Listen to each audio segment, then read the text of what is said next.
Bien, le damos la bienvenida a la licenciada Liriola Leotó, exdirectora del Instituto Nacional de la Mujer.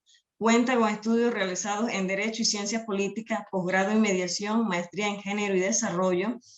Ha trabajado como exdirectora pues, del Instituto Nacional de la Mujer, también en la Fundación Mujer, Fundamujer, organización pionera en defensa jurídica, asistencia social y capacitación en derechos de las mujeres, y facilitadora del programa de Educación Legal Popular, financiado por el Instituto Nacional de Educación en Derecho de los Estados Unidos de Norteamérica.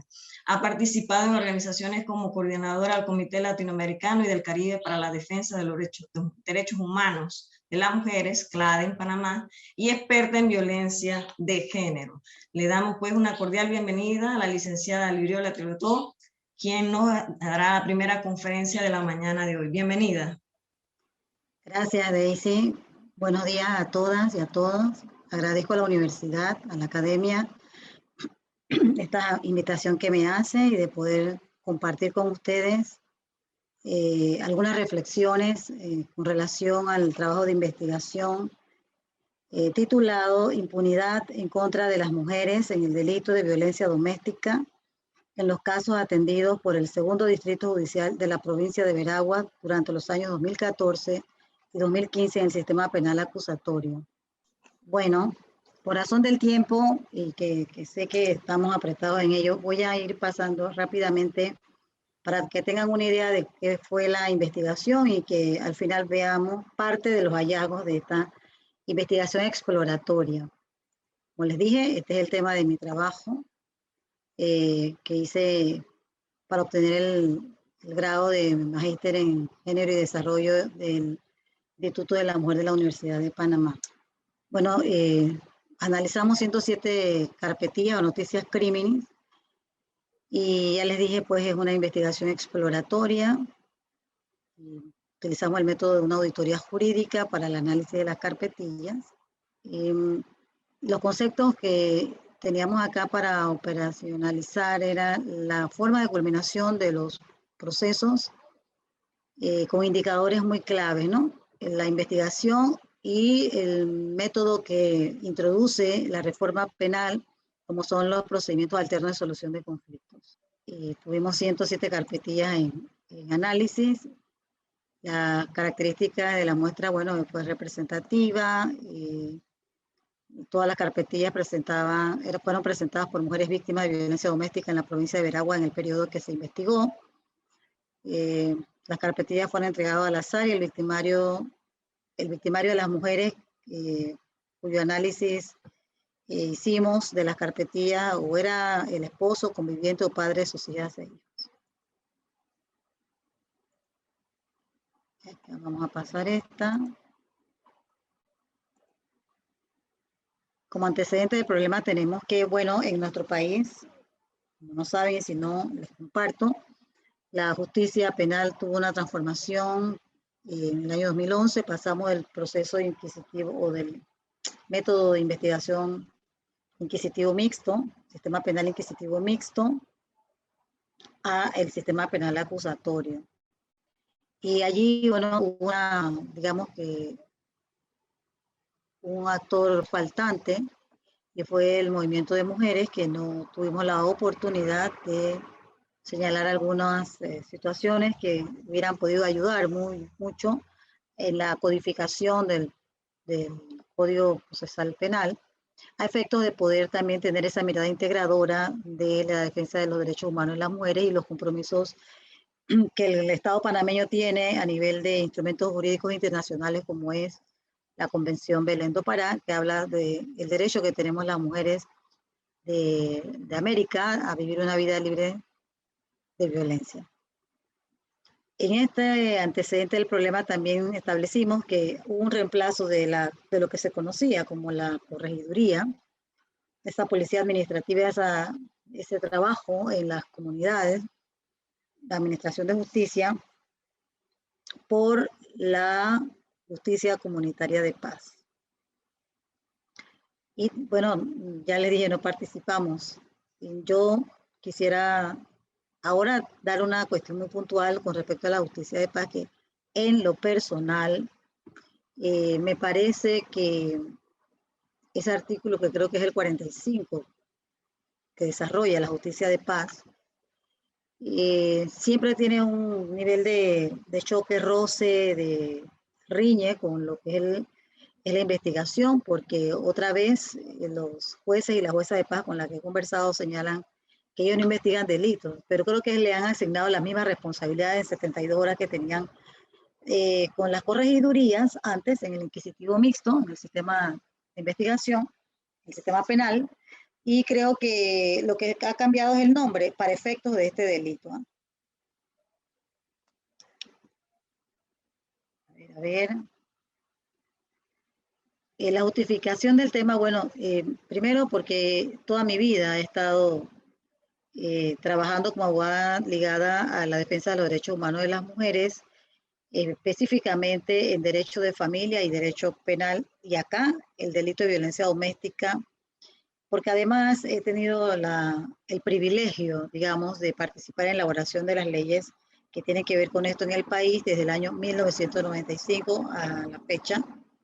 Y bueno, mis conocimientos en la maestría de género y desarrollo me llegaron a repensar este delito, ¿no? No viéndolo solo en estricto derecho, sino todo lo que en su alrededor pudiera tener una realidad. El planteamiento del problema obedece a las relaciones asimétricas de poder entre los géneros que afecta el acceso a la justicia de las mujeres. Que el delito de violencia va en aumento. Cuando investigué, era el segundo delito de mayor impacto y no ha dejado de ser el segundo delito. El primero, decía el procurador el año pasado, que era hurto y robos y demás, pero el delito de violencia doméstica permanece como uno de los delitos de mayor impacto en este país, que socava la integridad familiar, pero también que deja en orfandad a niños y niñas y acaba con una vida a la que no tiene derecho quitársela el victimario de las mujeres. Y entendiendo que los objetivos del SPA son velar y respetar el derecho de los imputados y el de las víctimas en igualdad de condiciones, dijimos, bueno, vamos a ver cómo este delito de violencia doméstica se comporta dentro del sistema penal acusatorio de nuestro país en una de las dos provincias que inicia este proceso de reforma penal. Elegimos Veraguas porque nos parecía que Veraguas, es una provincia tan grande, podía recoger una muestra como la que tuvimos la oportunidad de atender. Y nos planteamos objetivos muy claros, o sea, determinar si la investigación no prolija y la aplicación del procedimiento alterno de solución de conflictos violentaba, impedía, era un obstáculo para el acceso a las mujeres, y nos quedaba esa duda si podía posibilitar o facilitar la desprotección de los derechos humanos y generaba impunidad. Y bueno, el objetivo específico, examinar la normativa nacional, escribir las características generales de los costos y las implicaciones para las víctimas, porque el sistema penal acusatorio ha hecho más oneroso para las mujeres el acceso a la justicia en materia de justicia penal en este delito.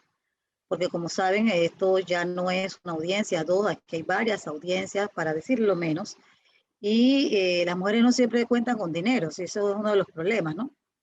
Entonces ha sido muy, pero muy oneroso. Vamos a pasar aquí. Impunidad, quisimos un poco como comparar y rápidamente en nuestro trabajo qué estaba pasando en otros países con el sistema penal acusatorio y la impunidad, que eran pues los temas centrales de la investigación. Y bueno, vimos que en México, vimos que en Colombia, que son países donde se ha desarrollado el sistema penal acusatorio, tenían los mismos problemas que teníamos acá. Es decir, el sistema penal acusatorio está acusado de violentar los derechos de la víctima y de verdad no producir igualdad, y de no generar, de no plantear la igualdad entre las partes en el proceso, y de no tener ese balance, porque está diseñado el sistema penal acusatorio para básicamente la descongestión de los tribunales, ¿sí? Entonces, si eso es así, entonces, pues nada, no hay una verdadera, desde nuestra investigación, una verdadera igualdad entre las partes en las carpetillas que nosotros vimos, y que además el sistema penal acusatorio, insisto, está acusado de violentar los derechos, en este caso, de las mujeres víctimas de violencia doméstica. En el marco jurídico, bueno, vimos las leyes internacionales, las nacionales. Yo voy a pasar aquí rápidamente. Hicimos una comparación entre ambos sistemas penales. Le inicié diciendo que hubo una migración en materia penal de la investigación para el Ministerio Público y quienes participan en el órgano judicial. Entonces, hemos pasado del sistema penal inquisitivo mixto al sistema penal acusatorio. Había separación de funciones en el sistema inquisitivo mixto, acá sí las hay. Lo único que en el inquisitivo mixto la víctima sí estaba presente, en el sistema penal acusatorio no está presente la víctima, y ya de entrada eso es una violación de los derechos. Puede estar físicamente allí, pero no participa de absolutamente nada. Es decir, lo que tenga que decir de su proceso no es considerado. Así, o sea, es escuchada y todo aquello, pero al final se hace exactamente lo que establece el Ministerio Público y la defensa del imputado y en todas las... y sí, tenemos jueces de garantía y tenemos, pero los resultados son otros. Hay violación de derechos humanos en este delito para las mujeres en este sistema nuevo que tenemos. El sistema penal acusatorio,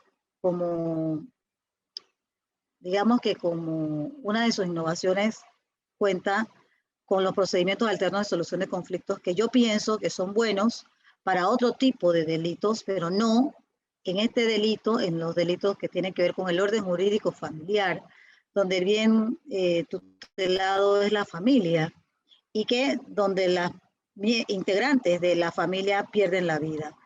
Entonces aquí yo coloqué los procedimientos alternos de solución de conflicto con los que cuenta el ordenamiento jurídico penal panameño, y que, bueno, son el desistimiento de la pretensión punitiva, la mediación, la conciliación, la suspensión del proceso sujeto a condiciones, los criterios de oportunidad, acuerdos, y el procedimiento en su conjunto está, bueno, configurado de esta manera, pero es una obligación que el mismo código, el ordenamiento jurídico penal, le impone al Ministerio Público de hacer uso de estos procedimientos alternos de solución de conflicto. El tema es que cuando se hace uso de estos procedimientos alternos de solución de conflictos en materia de violencia doméstica, se violentan todos los principios, que son muchísimos, pero que yo puedo resumir en tres, en los que descansa y establece el sistema penal acusatorio. Uno es que toda persona víctima tiene derecho a un juicio justo. Lo segundo es a conocer la verdad. Y lo tercero es a la reparación del daño.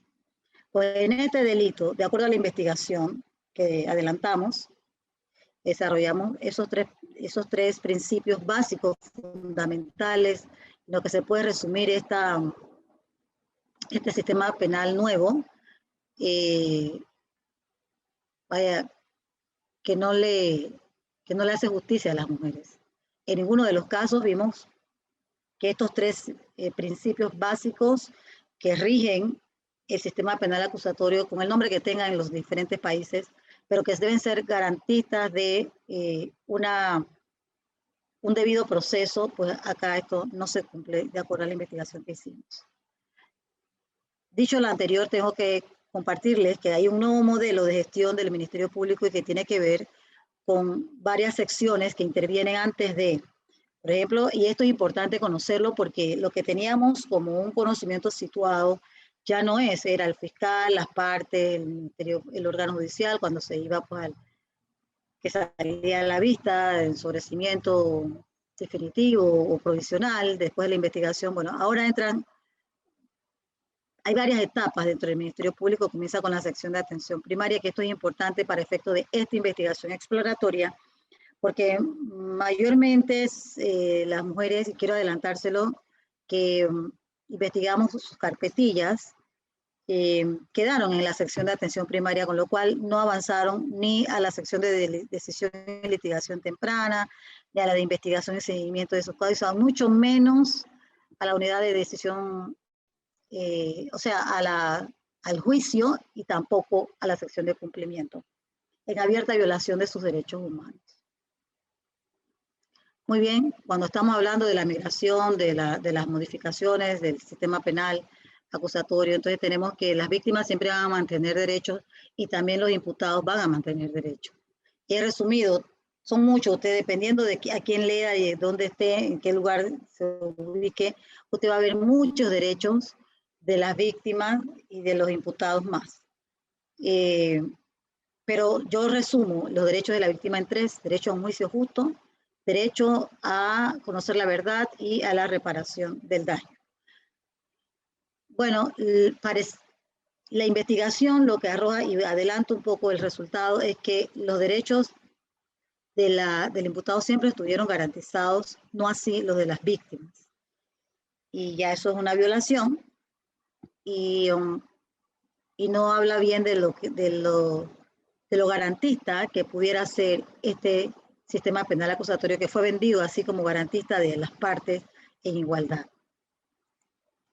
Entramos pues entonces al análisis ya propiamente tal de lo que fueron los hallazgos de esta investigación, impunidad en contra de las mujeres en el delito de violencia doméstica en los casos atendidos por el Segundo Distrito Judicial de la provincia de Veraguas durante los años 2014 y 2015 en el sistema penal acusatorio. Quisimos saber, y recuerden que dije que habían 2 variables, estábamos viendo y teníamos que ver cómo habían terminado las 107 carpetillas que examinamos. Resulta que de las 107 carpetillas examinadas, 102 terminaron por procedimientos alternos de solución de conflictos y 5 en investigación, pero que no llegaron a cumplimiento, no llegaron a juicio. Entonces ya usted ve aquí en este número 102 mujeres que no tuvieron la oportunidad de avanzar de acuerdo a lo que dice la ley porque fueron interrumpidos sus procesos al aplicársele un método de solución alterno de conflicto que no siempre y que nunca les hace justicia, pero que además termina colocándolas en un estado de revictimización y de indefensión absolutamente y desprotección total por parte del Estado. Las salidas anticipadas antes del juicio oral que le fueron aplicadas a los procesos tienen que ver, y esto sí que es muy revelador del desconocimiento en que nos encontró a usuarios del sistema penal, estoy hablando de abogadas, abogados, a los mismos operadores y operadoras de justicia. Porque cuando tú abres la carpetilla y vas examinando, además de que las carpetillas no están ordenadas, eso es un revolú de papeles que no te da, no te ofrece a la vista el atractivo para sentarte, como antes que se foleaba, acá no se folea, no se le pone número, no se le pone nada. Todo estaba está diseñado como como para que salir rápido de los procesos. En este caso de la investigación. Bueno, los procesos alternos de solución de conflicto que se dieron en esta investigación fueron suspensión del proceso sujeto a condiciones y el acuerdo de pena con un archivo provisional. Yo quiero aquí un poco señalarles que ninguno de los 3 le hizo justicia a las mujeres. Por ejemplo, en los acuerdos de pena, ¿qué hay en los acuerdos de pena? El acuerdo de pena es una conversación, un acuerdo que se da entre el Ministerio Público y la defensa del imputado. Y acá no participa la víctima, pero además, acá quiero señalarlo muy puntualmente, no hay un compromiso de resarcimiento de pena. Entonces, de daño, perdón. En la suspensión del proceso, digamos que sí lo hay, pero las condiciones para suspender un proceso son, a mi modo de ver, insustanciales, banales, porque con que el hombre diga que está arrepentido y confiese que sí, que yo lo hice y estoy arrepentido, es suficiente para tener la opción, el acceso a una suspensión del proceso. Entonces, es como complicado poder estar aquí, porque cuando se da la suspensión del proceso, sujeto a condiciones en la investigación que se adelantó, mira, aquí hubo disculpa pública y después hubo tratamiento terapéutico, le dieron nota cerca de la víctima por 200 metros, pero ellos rompen esa, no les importa, no les interesa. Y hubo un pago monetario también, porque acá sí se repara el daño, en los acuerdos no se repara el daño. Hay una suerte de violación de derechos constante, digamos. Entonces, Licenciada, le queda 3 minutos. muy bien, gracias. Bueno, decirles que la suspensión del proceso sujeto a condiciones a los que se llevó a las víctimas tuvo como máxima esto, ¿no? Disculpa pública, tratamiento terapéutico, que no hay un tratamiento terapéutico de acuerdo a lo que dice la ley. Por lo tanto, no hay cómo hacer que paguen de verdad, no hay certeza del castigo, no hay cárcel, pero quedan libres, vuelve la revictimización. Acá lo que tenemos es que, bueno, hubo penas accesorias en este tema de la suspensión, y esto me parece importante que lo conozca el auditorio, y es que cuando se estaba hablando, cuando dije que también habían terminado por archivo provisional del expediente, hay 3 supuestos por los que un fiscal, el Ministerio Público, puede archivar un expediente. Y es que no se puede individualizar al autor o partícipe, la imposibilidad de reunir elementos de convicción, y el hecho no constituye delito. Pero cuando usted abre las carpetillas examinadas, ahí las víctimas decían quién les había hecho, quién les había ocasionado el daño físico, emocional.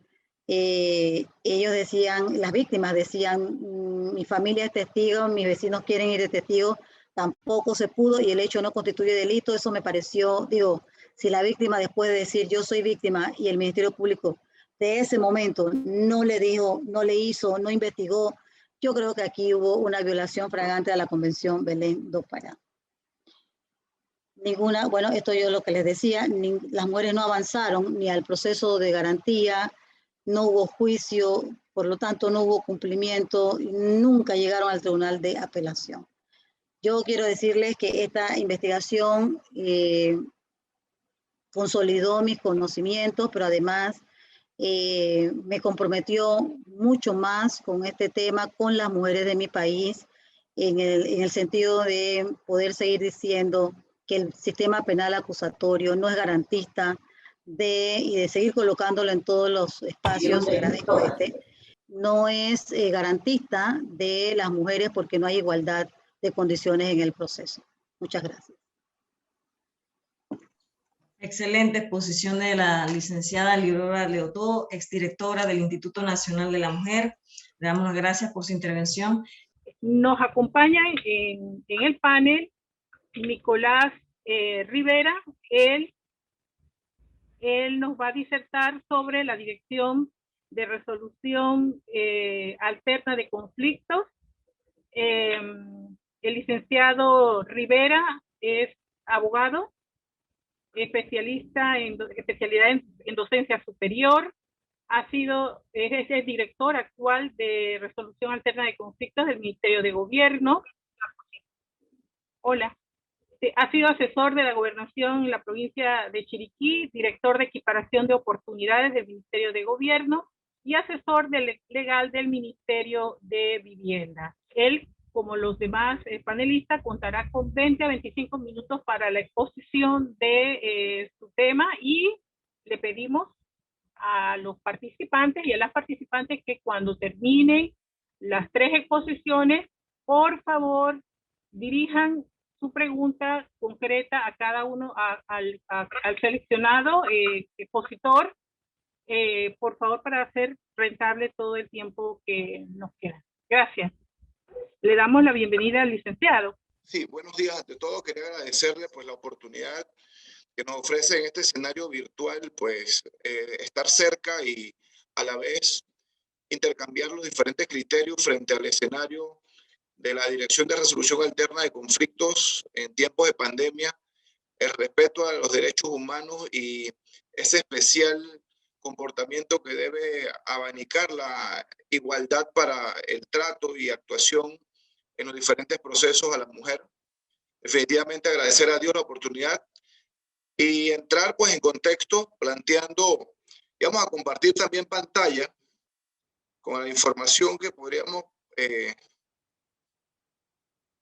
desarrollar, pero vamos a iniciar compartiendo pues la temática de lo que es la Dirección de Resolución Alterna de Conflictos, que básicamente surge después del año 2016, producto de una lucha histórica por tratar de evolucionar, mejorar lo que es la panorámica institucional administrativa de justicia comunitaria local, planteando entonces una evolución sustancial en cuanto a lo que es o era la justicia administrativa, que para el año 1971, en el marco de la visita de la Comisión de Derechos Humanos internacionales, planteaba de que la administración de justicia a través de la corregiduría de policía o la forma de administrar justicia a través de las corregidurías era eventualmente de la época colonial. O sea, estos elementos que estaban básicamente dejando en una posición de poca aceptación pública o social dentro del esquema de justicia en cuanto a que los nombramientos se hacían políticamente, en cuanto a que las decisiones eran influenciadas a través de la principal autoridad municipal y otros temas que se fueron configurando como los elementos de mayor vicio en la administración de esta justicia, fueron los que dieron el paso pues a que luego de la sociedad civil se organizara adecuadamente, impulsaran lo que era el proyecto de justicia comunitaria, lo que es una tendencia mundial con el uso de los métodos alternos de resolución de conflictos. En la realidad, pues tenemos que a partir del año 2018 se implementó en todo el territorio nacional el esquema de justicia comunitaria de paz que reemplaza la antigua jurisdicción de corregidores a una nueva jurisdicción de justicia comunitaria de paz, utilizando los métodos más modernos de solución alterna de conflictos. Sin embargo, hay que sustentar en este escenario el hecho de que esta ley innovadora y este proceso conocido como una novedad para los panameños se fundamenta en principios rectores, principios básicos como el de los derechos humanos. Y esto es interesante porque al estructurar esta normativa en principios de igualdad, de transparencia y sobre todo de derechos humanos, plantea un escenario de esperanza para todos los que de alguna medida siempre habíamos cuestionado la inoperancia de un sistema que parecía politizado y que las decisiones más que técnicas, más que estar en derecho, eran eventuales decisiones políticas y que entendíamos que no le hacía bien a nuestra sociedad, en tanto que muchos de los escenarios jurisdiccionales o digamos procesales que llegan a las instancias ordinarias son producto de la trascendencia o del inicio de procesos que no se resuelven adecuadamente en la jurisdicción administrativa de policía o en ese tiempo y ahora jurisdicción de justicia de paz. Es interesante entender que la escalada de procesos, la mora de los procesos ordinarios muchas veces se da producto de una mala atención, de una mala gestión, de una mala coordinación, de una mala resolución de los conflictos que muchas veces son conflictos menores, conflictos insustanciales, pero que el mal manejo genera la escalada y que muchas veces procesos sencillos se convierten hasta en delitos. Ese tipo de situaciones es lo que la justicia de paz plantea, pero más allá de un escenario general, haciendo un hincapié interesante en lo que es todo el esquema de derechos humanos, como la Declaración de Derechos Humanos, la Declaración y Plataforma de Acción de Beijing, la Ley 4, que plantea y constituye la igualdad de oportunidades para las mujeres. Esto es fundamental, toda vez que el análisis práctico ha planteado claramente que uno de los usuarios más repetitivos o que con mayor frecuencia llegan a nuestras casas de justicia de paz son las mujeres, tratándose por temas de riña, de pelea o fundamentalmente accediendo a ese derecho de protección cuando se ve agredida o se ve ofendida o se ve atacada por su pareja, o que cuando es víctima pues de su compañero sentimental.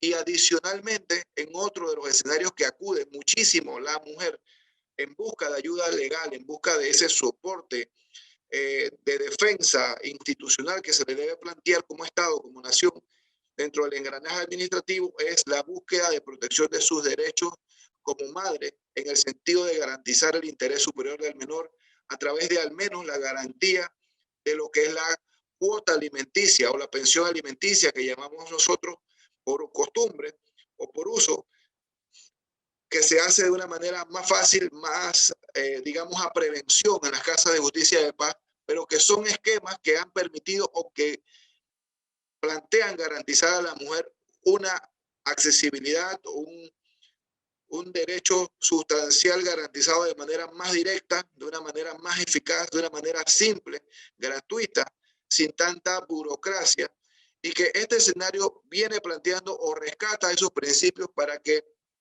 en contexto la mujer tenga la posibilidad de gestionar y tener ese amparo jurisdiccional que tanto cuestionamos y que tanto entendemos que se hace necesario por la misma vulnerabilidad social que históricamente ha planteado la mujer, por esas limitaciones que lamentablemente la sociedad ha estructurado, digamos, en contra de la mujer o en la interpretación de lo que es el género femenino.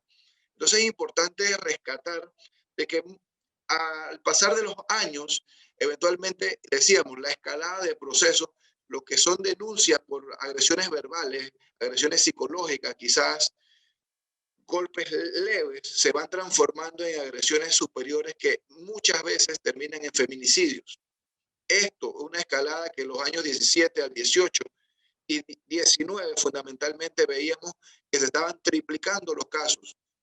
Resulta importante en este punto poder entonces manifestar que esta ley 16 que plantea la jurisdicción de justicia comunitaria, en su artículo 45 planteaba una novedad o una oportunidad especial. Plantea que el juez de paz tenga la capacidad de poder ordenar la utilización de instrumentos tecnológicos que permitan monitorear o garantizar que efectivamente no se dé una acción que afecte la vida o la integridad de esta persona o de esta posible víctima o de una víctima en potencia, que es toda persona o toda mujer que accesa al esquema de la justicia y que en un momento determinado o no se le atiende o se le atiende indebidamente. Es interesante rescatar esto porque vivimos en una sociedad realmente compleja, en donde lamentablemente se han incrementado los esquemas de violencia hacia la mujer y que muchas veces el cuestionamiento público, y debemos decirlo como profesionales del derecho, como ciudadanos, es que muchas mujeres han muerto en manos de su agresor aún teniendo una boleta de protección. Y el sistema ha entendido que ya no es sustancialmente garantista un simple documento que pueda decir tengo que estar alejado de esta persona.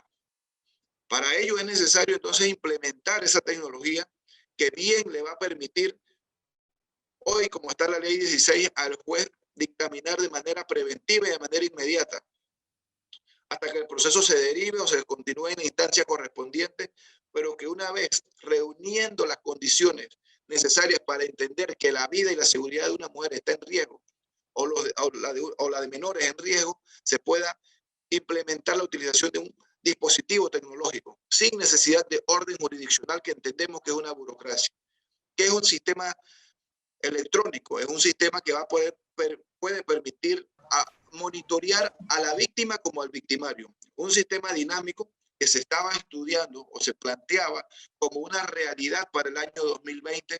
Incluso se había establecido el presupuesto para dar inicio a este plan piloto en donde todas las casas de justicia de paz contaran con una cantidad base de estos sistemas duales de monitoreo a fin de poder garantizar esta efectividad de protección cuando veíamos las cifras enormes, elevadas y el riesgo que latentemente tienen las mujeres.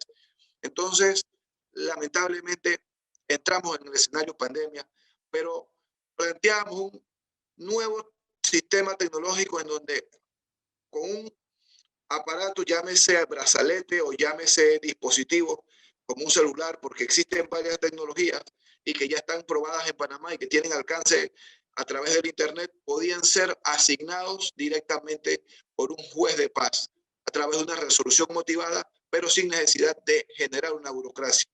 Estamos retomando este proyecto, lo destacamos porque es un planteamiento de la norma, es una facilidad y un esquema de garantía funcional y operativo que ha sido practicado en Colombia, en Argentina, con mucho éxito. Definitivamente ha salvado muchas vidas. Pone en, digamos, en contexto la realidad de un agresor. Lo puede estar monitoreando el sistema digital en el cual va a estar dentro de la plataforma. Va a permitir que a cierta distancia, porque ni siquiera va a permitir que se acerque, es que el rango de distancia, 200 metros o 500 que pueda establecer la ley o la resolución, mantenga siempre esa alerta que donde sea violada a 1 centímetro, automáticamente sería una detención preventiva para la persona que viole esta disposición o este criterio, pero ya con una prueba previa, con un instrumento real que va a estar monitoreando 24/7 el comportamiento y el acercamiento de este posible o agresor o victimario que en un momento determinado puede ocasionar entonces un feminicidio. Son uno de los esquemas que debemos rescatar dentro de la ley 16, decíamos, una norma novedosa, una norma que plantea el uso de la tecnología, una norma que le da libertad y eficacia jurídica al juez de paz para que tome una determinada acción de manera inmediata, no de manera eventual ni tampoco posterior a que pueda suceder un hecho delictivo de gravedad. Le da esa posibilidad efectiva, le da esa posibilidad directa. Esto con miras a proteger a la mujer en escenarios de violencia doméstica, en escenarios de violencia de género y en escenarios en donde históricamente ha sido vulnerada, sin que tenga que mediar la petición de un abogado, sin que tenga que haber un proceso burocrático, sin que tenga que generar pruebas más que la evidencia notoria que muchas veces ha sido presentada, pero que por razones procesales no eran debidamente digeridas por el sistema y generaban entonces lamentables sucesos de crímenes o lesiones personales agravadas. O sea, son escenarios que definitivamente nosotros tenemos que destacar de la ley 16. Se le ha dado un escenario también interesante dentro del territorio nacional a la participación de las mujeres como juezas.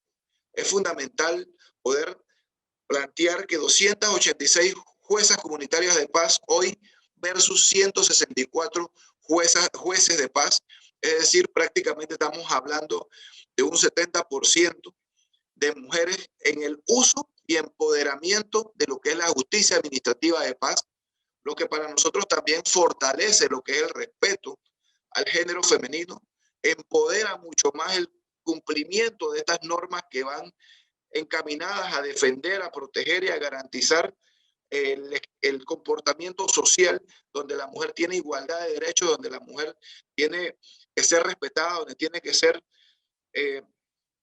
no víctima, sino beneficiada de un aparato gubernamental que muchas veces la desconoce.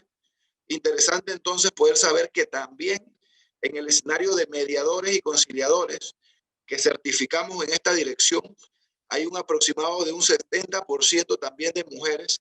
Por alguna razón, las mujeres creen más en los métodos compositivos, creen más en la capacitación, y no lo decimos nada más en el tema mediación, conciliación y métodos alternos. Lo hablamos realmente por estudios que se han sustentado de que en los últimos años, quien más acude o quien más interés tiene en capacitar, en aprender, en mejorar sus conocimientos son las mujeres. Y acá ha sido planteado efectivamente cuando la petición de los cursos, cuando la certificación la solicitan, la mayor cantidad de peticionarios, la mayor cantidad de idóneos en el escenario de mediadores y conciliadores también son las mujeres. Pero esto se destaca interesantemente porque quiere decir que la ley 16 no ha puesto paradigmas ni ha puesto barreras para que la mujer también se empodere dentro del esquema operativo de lo que plantea la justicia comunitaria. No solo es la norma, tinta y papel que históricamente estamos acostumbrados a leer, a diseñar y a entender como bueno y a considerarlo una esperanza, sino que dentro del esquema gubernamental de la justicia de paz, desde el punto de vista de lo que es la nueva jurisdicción, prácticamente podemos decir que el 70% está controlada por el género femenino. Y esto es interesante a destacar porque esto también... Licenciado Rivera, le quedan 5 minutos. Muchas gracias. Plantea una mística definitiva de uso y prácticas diferentes a lo que estábamos acostumbrados. De hecho, nuestra subdirectora,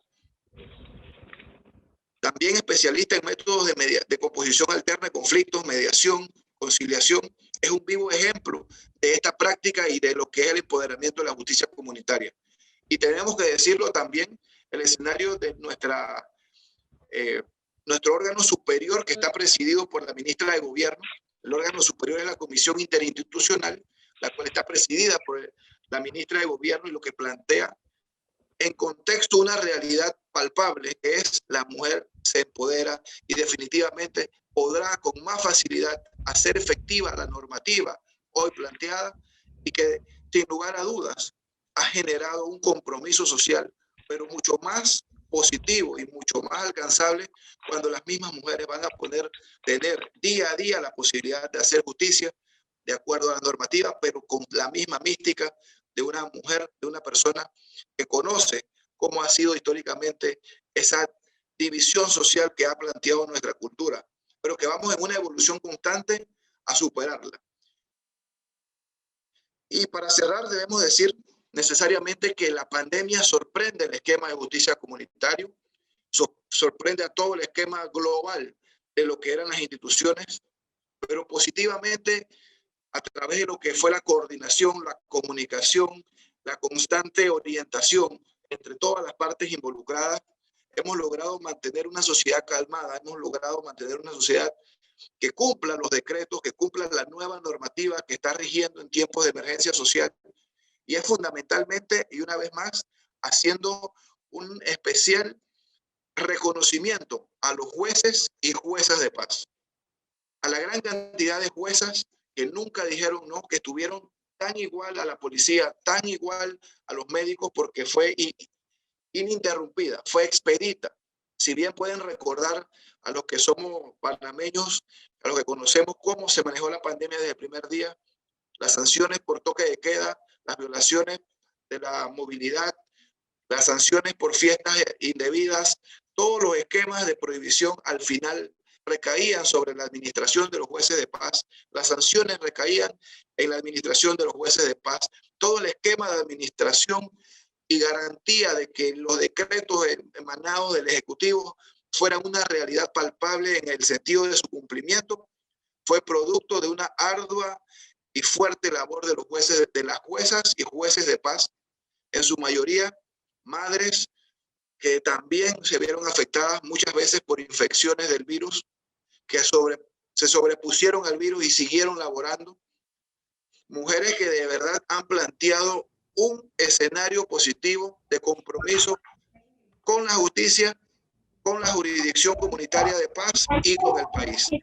Antes, en pandemia y post pandemia. Definitivamente los retos son grandes, los esquemas que aspiramos son interesantes. La pandemia sirvió como un marco de orientación o reorientación sobre lo que ya teníamos. Fue una oportunidad para hacer un diagnóstico más ligero del que se esperaba en un tiempo determinado. Pudimos encontrar las falencias, las debilidades. Estamos trabajando en esas recomendaciones a fin de poder mejorar el sistema. Sabemos que, como todos los esquemas, necesitan modificación, necesitan adecuaciones, pero definitivamente en tiempos de pandemia se fortalece esa aplicación y ese reconocimiento de los derechos humanos. Agradecemos a través de nuestro compromiso permanente con la justicia de paz y con la nación, ese servicio brindado por las juezas de paz y los jueces de paz que siempre han garantizado y siguen garantizando hoy en nuestro país esa estabilidad social, esa garantía de que no tengamos conmoción ciudadana y de que los parámetros establecidos por el Ejecutivo puedan seguirse dando. Es un reto la justicia comunitaria de paz, pero hemos alcanzado grandes objetivos, todos unidos en la estructura, todos desarrollando el mismo horizonte y la misma mística, unidos. Queremos pues agradecer a ustedes, a esta universidad, a estas facultades que nos permiten llegar a ustedes y poderles plantear lo que es una realidad en nuestro país hoy a través de la justicia comunitaria de paz. Mil bendiciones y hasta luego.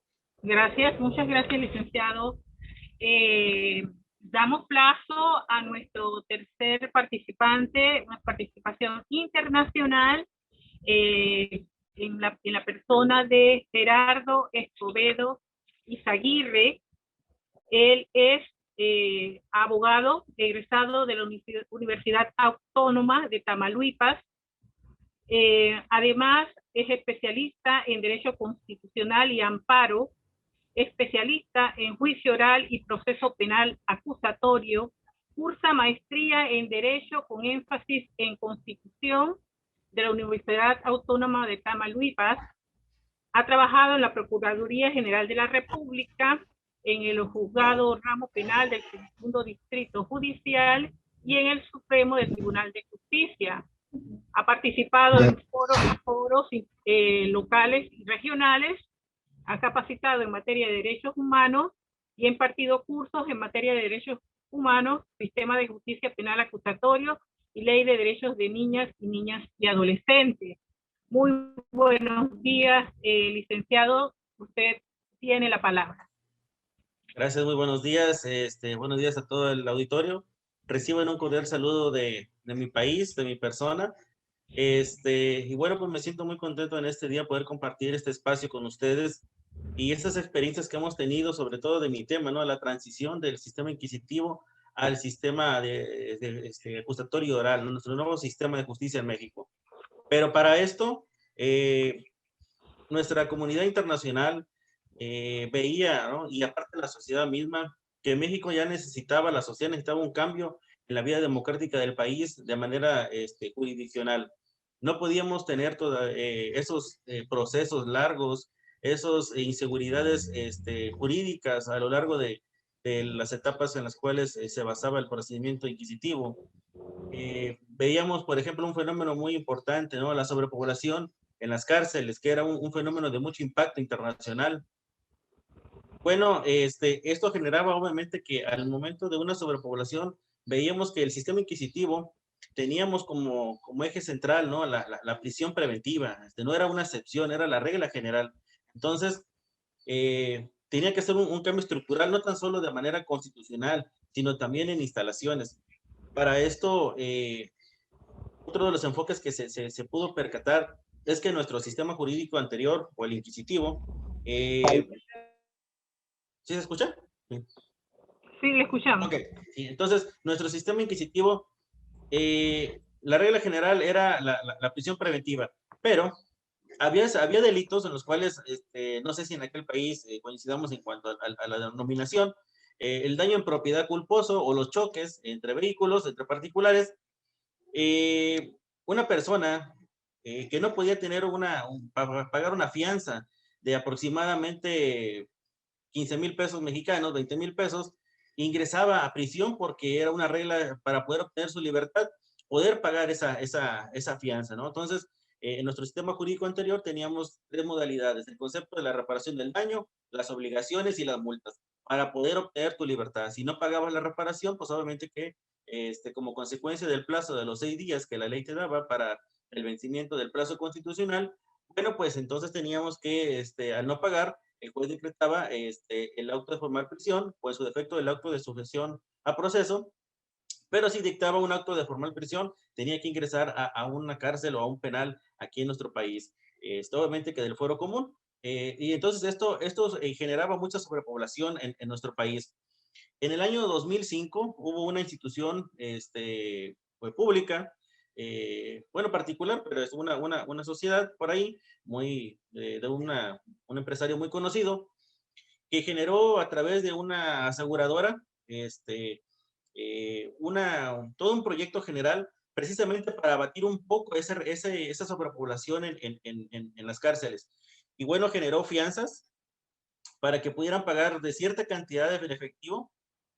Si era una fianza de 15,000 pesos hacia abajo, esa aseguradora depositaba, obviamente, que su ficha de depósito para garantizar la reparación del daño de la persona.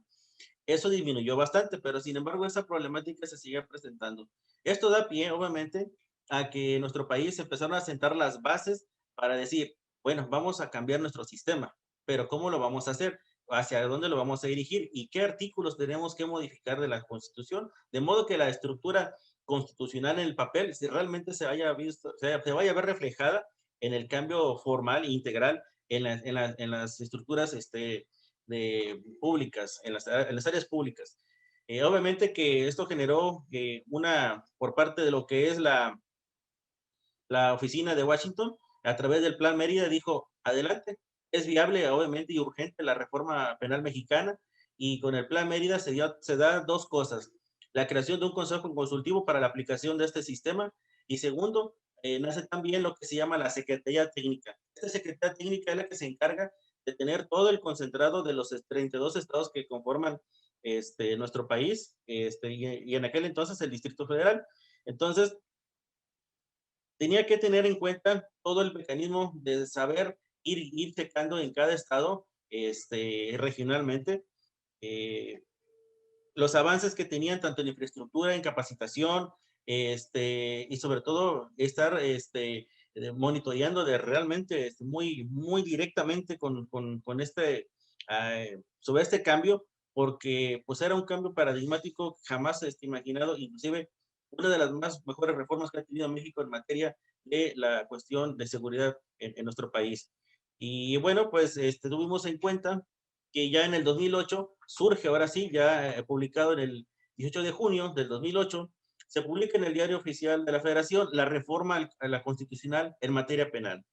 Y esta reforma, bueno, pues da pie que ya tenemos las bases, se da un plazo de 8 años para que en todo el país se cambien tanto instalaciones, se capacite todo el personal, y personal incluye a peritos, policías, ministerios públicos, jueces, y bueno, inclusive se crea la figura propiamente del asesor jurídico. Entonces, es un plazo muy, muy, muy, muy corto relativamente. Se hizo una marcha muy forzada, pero afortunadamente se lograron sentar las bases suficientes porque ya teniendo en cuenta que ya necesitábamos esta estructura, este cambio estructural completo, surge a partir de lo que es el 5 de marzo del 2014, ya el Código Nacional de Procedimientos Penales. Esto sí fue una lucha incesante, eso fue el resultado de los esfuerzos que se dieron a través de este Consejo Consultivo. Este Consejo Consultivo estaba integrado por los representantes, de los titulares de los poderes, tanto el Ejecutivo como el Legislativo y Judicial, así como la área académica, así como la participación de la sociedad civil y expertos en la materia. Entonces, como un logro histórico para nuestro país, aunado a que ya teníamos la reforma en materia de derechos humanos en el 2011, surge este Código Nacional de Procedimientos Penales que generaba mucha expectativa, porque estábamos a 2 años en puerta para el inicio o el vencimiento del plazo para el inicio de un nuevo sistema de justicia penal. Entonces, ya con un marco normativo nacional que regulaba a todo el país, ya podíamos sentarnos en cuanto a las bases a decir, a partir de ahora, esta es la nueva reglamentación, así se van a realizar los juicios, sobre esta normativa vamos a aplicar para todo el país. Ya no podemos dejar al arbitrio decisiones personales o criterios unipersonales de los jueces o de las jueces. Entonces, fue un gran logro para el caso de nosotros como país, fue un gran logro, un gran avance para la vida democrática institucional del país. Realmente fue una gran aportación en nuestro sistema jurídico mexicano. Y bueno, pues básicamente, ¿verdad? Algunos principios que manejan dicho sistema, y creo que de manera meramente recordar, tenemos que, bueno, pues los principios básicos del nuevo sistema o del sistema en cuanto a nosotros, tenemos que la oralidad, que en este caso el juicio netamente es oral. Anteriormente teníamos un sistema inquisitivo que era escrito, pero en este caso el proceso o el juicio en sí ante el juez del Tribunal de Enjuiciamiento, pues es meramente oral. La publicidad, bueno, pues todos tenemos acceso a estas audiencias, en algunos casos en una materia especializada en la justicia para adolescentes y en otros en materia de adultos. En el caso de los adolescentes, pues hay que prevalecer el interés superior y no podemos entonces ingresar, únicamente ingresan las partes en conflicto frente al juez. En el caso de las audiencias de los adultos, pues hay ciertos delitos que, afortunadamente, desafortunadamente, solamente en diversos delitos, lo que nosotros denominamos de alto impacto, lo podemos, ingresamos solamente a una audiencia con el juez, pero no propiamente lo que son la sociedad en general. Pero fuera de ahí, todos los demás casos, nuestros principios básicos, la publicidad por regla general, todos tienen acceso a las audiencias. Hay las excepciones, como así lo dijimos. En el caso de la inmediación, en este caso, los jueces de control o los jueces del Tribunal de Enjuiciamiento, si la penalidad no rebasa, si el delito no rebasa cierta penalidad, es un tribunal de enjuiciamiento unitario, solamente un juez, y de cierta penalidad, de arriba de 5 años hacia arriba, entonces ya ingresa un tribunal de 3 jueces de enjuiciamiento, el presidente, el auxiliar, está el presidente, está el auxiliar y está el relator. Entonces, y bueno, la única situación que teníamos con el sistema inquisitivo era de que en el anterior sistema solamente era un juez para todo el proceso, desde que calificaba la retención, en este caso, también en cuanto a todo su integración del proceso, inclusive el juicio, también se llevaba a cabo, y lo que es la notificación de la pena, pues era por un solo juez, el mismo que conocías desde la erradicación al mismo que te sentenciaba. ¿Y cuál era la problemática que se presentaba también? Bueno, pues de que muchas veces la persona que estaba en calidad de imputado no conocía al juez, no tenía a la vista el juez. El sistema inquisitivo solamente era meramente un papel. Los jueces tenían ahí en sus escritorios muchos documentos, muchos procesos, pero realmente no tenían un contacto visible con las personas. Juzgaban lo que se decía, juzgaban el papel. Con este nuevo sistema de justicia tenemos a la vista esta oportunidad que nos brinda de que ya está la persona frente a frente, ¿no? El juez conoce de viva voz la inquietud, que desafortunadamente, anteriormente el sistema inquisitivo no lo permitía. En este caso, reitero, sí, ya para un juez de control está la audiencia inicial, inclusive la etapa intermedia puede conocer el mismo juez de control o uno nuevo. Y en el caso del juicio oral, reitero, si es una penalidad que no excede de 5 años, es un tribunal unitario. Si es una penalidad que rebasa más de 5 años, son tres jueces de enjuiciamiento, pero la ventaja es que esos 3 jueces de enjuiciamiento no debe ser ninguno que haya conocido anticipadamente en al menos una audiencia la anterior, porque tenían que estar no viciados en cuanto al conocimiento que se les estaba planteando o el juicio o lo que se iba a resolver en definitiva en ese momento. Y eso garantiza más que nada, primero, un eficaz y equitativo oportunidad para ambas partes. Empiezan de ceros, es donde realmente se valora puramente la prueba. Y otro de los importantes logros con el anterior sistema inquisitivo, tenemos que en el caso de la víctima no tenía el acceso directo, es más, no era reconocido como parte dentro de un proceso. Estaba aislado e inclusive el Ministerio Público representaba a la víctima. hoy, con este nuevo cambio de sistema, tenemos que hay dos separaciones. El Ministerio Público representa al Estado, el asesor jurídico representa a la víctima. Entonces,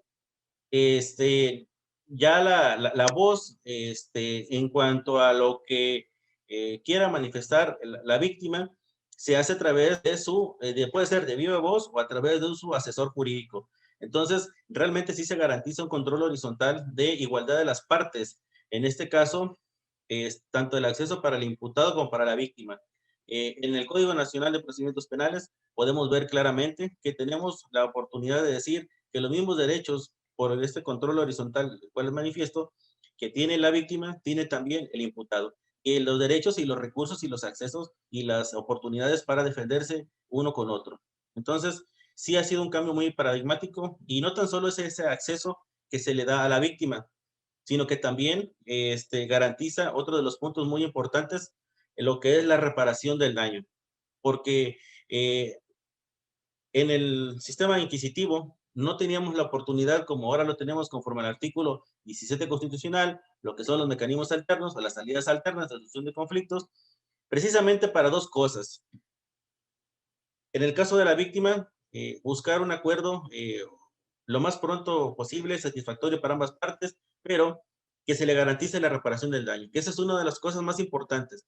Puede tener el derecho a la víctima a estar presente en un juicio, pero si no se le garantiza un acceso rápido a la reparación del daño, pues no tiene mucha eficacia. Entonces, en nuestro sistema jurídico se le da la oportunidad, conforme al artículo 17 constitucional, los mecanismos alternos, y si se da la oportunidad de que se llegue a un acuerdo, e inclusive pues se notifica al Ministerio Público, el Ministerio Público a las partes, al juez, y bueno, ahí termina el asunto. Pero lo más importante es que anteriormente, en cuanto a lo que es el acceso mismo a la oportunidad de la reparación del daño en el sistema inquisitivo, pues no tenía esa posibilidad de la víctima. No había esa salida alterna para solucionar el conflicto.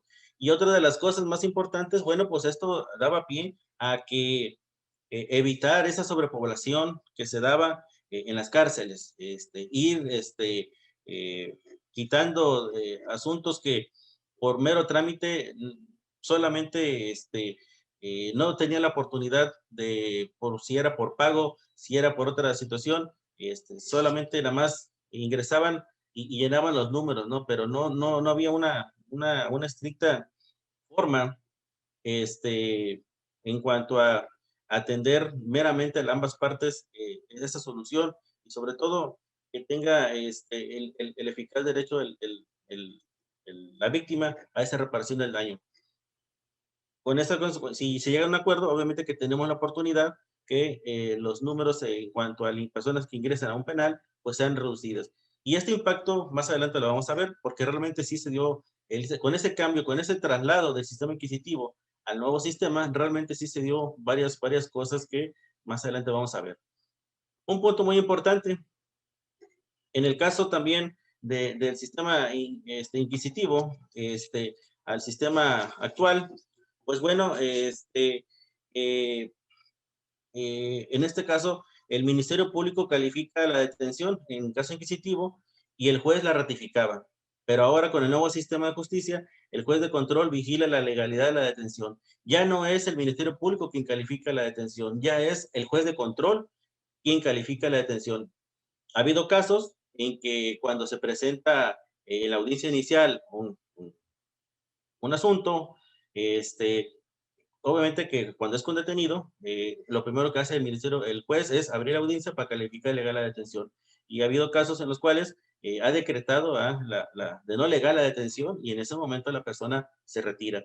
Por lo tanto, creo que esa parte, ese monopolio que tenía el Ministerio Público, se ha ido, con esta reforma, se ha ido quitando y ha dado pie a que algunas funciones que ya tenía, ¿verdad? No quitarle esa parte de monopolio, sean desclasificadas y tomadas en cuenta ahora hasta por el órgano jurisdiccional. Otro de los puntos que teníamos en nuestro país era que, si bien es cierto, el artículo 21 constitucional señalaba que la investigación y la persecución de los delitos le corresponde al Ministerio Público exclusivamente, y bajo el mando de la policía, pues bajo el mando de la policía, lo cierto es que se enfrentaba a una realidad en nuestro país. Parecía como que había choque de poder entre el Ministerio Público y la policía, en este caso ministerial, o en este caso la policía judicial en aquel entonces. ¿Y qué pasaba?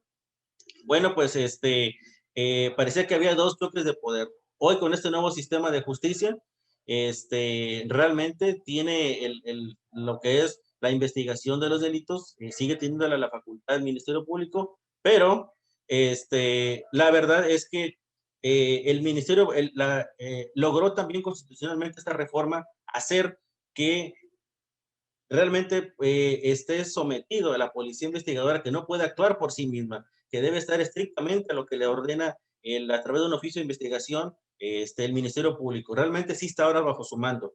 Ahora sí puede tener ejercer una autoridad sobre la policía verdaderamente el Ministerio Público. Y solamente puede hacer lo que la misma le confiere. Entonces, creo que estos son estos cambios paradigmáticos, y no tan solo, por ejemplo, puede iniciar una carpeta el Ministerio Público, ¿verdad? También lo puede iniciar un policía a razón de aviso, a razón de como primer respondiente. Entonces, creo que hemos ido cambiando este esquema totalmente diferente. Hemos apostado a un nuevo sistema y un ordenamiento jurídico que realmente sienta las bases, sobre todo con el pleno respeto a los derechos humanos. Planteaba hace días en una plática un caso muy particular. Había una persona que en su momento, cuando fui asesor jurídico de víctimas, había una persona que no creía en la justicia, y era una mujer que en su momento un maestro había abusado sexualmente, un tocamiento a su hijo. Y yo le comentaba, ¿usted cree en la justicia? Y me dijo, no. Cuando le dije, mire, yo sé que para usted es muy difícil este nuevo sistema, pero le vamos a ir paso a paso hasta que vayamos cubriendo todos los requisitos, porque nuestro sistema, el debido proceso, debe garantizar que no haya fallas en ninguna de las partes. Si no, aunque querramos hacer las cosas a prisa, si están mal, se va el asunto en un juez de control, con un juez de control. Y empezamos a trabajar el asunto, la carpeta de investigación, trabajó la policía, y se logró, al menos a nivel regional, en una ciudad en la cual yo estuve elaborando, que por primera vez un docente... Sí, puede ir concluyendo para dejar espacio al periodo de preguntas y respuestas. Los participantes están ávidos de hacerle preguntas, licenciado. Con todo gusto, sí. Entonces, la ventaja fue de que en este asunto por primera vez se llevó a cabo una audiencia inicial contra un maestro, y luego más aún que se llevó a cabo todo un proceso y un juicio en contra de un maestro. Después dijo la persona, creo en la justicia, pero no, lo que me faltó creer es este cambio, que se deben de respetar los derechos de todas las partes. Yo respetaron mis derechos, ellos también respetaron los suyos, pero al final de cuentas el procedimiento siguió y la persona al final de cuentas fue enjuiciada. ¿Y qué fue? ¿Y cuál fue el resultado de este cambio paradigmático? El primero fue muy importante. El rezago, el abatimiento de ese confinamiento excesivo de las cárceles. Hay un reporte de la Comisión Nacional de Derechos Humanos que dice que realmente con la participación de este nuevo sistema se fue reduciendo considerablemente el número de personas que se encontraban privadas de su libertad. Muchas de ellas fueron obteniendo esa libertad porque la Suprema Corte dijo que también aplicaba las cosas o las cuestiones de las medidas cautelares y del sistema nuevo al sistema inquisitivo. Y otra de las cosas que realmente sí se tuvo una verdadera participación de la víctima en el proceso y una garantía plena de la reparación del daño en la misma. Y sobre todo, lo más importante, ¿va? Que da un acceso para todos con pleno respeto a los derechos humanos. Gracias.